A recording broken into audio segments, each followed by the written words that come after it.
காயப்பட்ட சிங்கத்தோட மூச்சு கர்ஜனை விட பயங்கரமா இருக்கும்.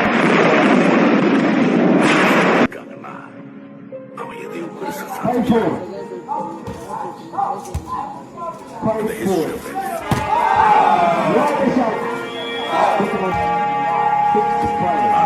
ஏற்கனவே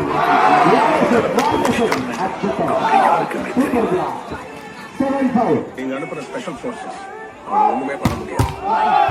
அவன்கிட்ட பெரிய படையே 15 லட்சம் பேருக்கு அவன் தான் தெய்வம்.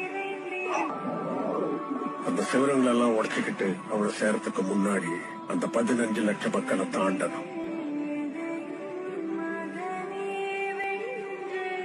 ஒண்ணு அவங்க சாவாங்க, இல்ல சாவடிச்சிருவாங்க. ஆனா ராக்கிய மட்டும் நெருங்க விட மாட்டாங்க.